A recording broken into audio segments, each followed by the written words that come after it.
নিয়ে পদার্পণ করবেন। আমরা সবাই ধৈর্য সহকারে বসে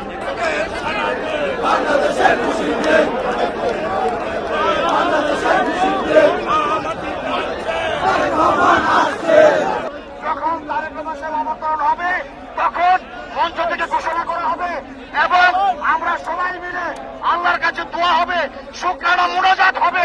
আমরা সেই মুনাজাতে অংশগ্রহণ করব, সবাই তখন শান্তিপূর্ণভাবে বসে পড়ব। ধন্যবাদ সবাইকে।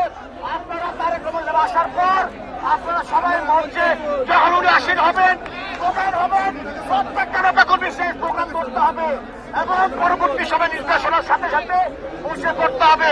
সংগ্রামী নেতৃবৃন্দ, আজকে আমাদের সেই দীর্ঘকাঙ্ক্ষিত মহেন্দ্র খান আজকে বাংলাদেশের প্রাণ তারেক রহমান কিছুক্ষণের মধ্যে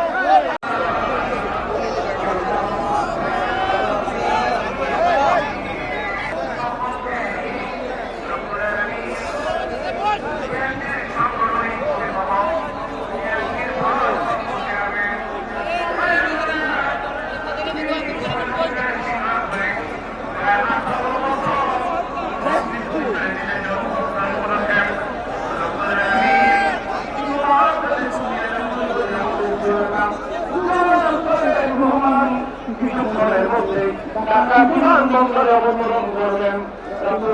আমাদের নেতা বিমানবন্দরে অবতরণ করেছেন। অতি তাড়াতাড়ি যেন আমাদের মাঝে আজকের অনুষ্ঠানে অংশগ্রহণ করতে পারে সেই তৌফিক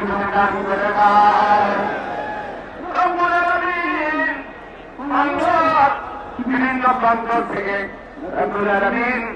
নেতাকে এক নজর দেখার জন্য 18-19 বছর মামলার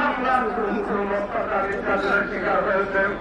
রসুল আলামিন মহান স্বাধীনতা যুদ্ধ থেকে শুরু করে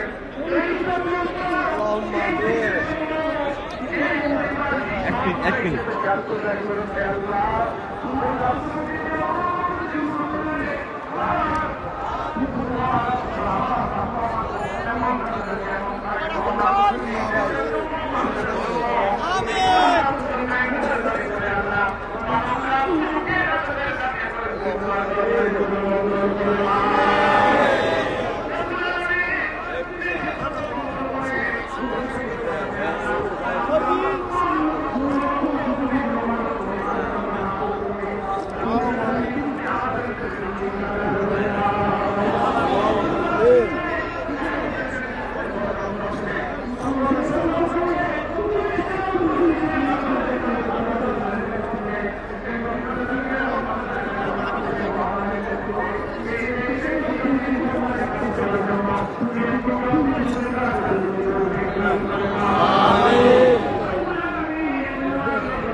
মেহরবানি করে আল্লাহ রহমান জান্নাত বাসী করে দাও।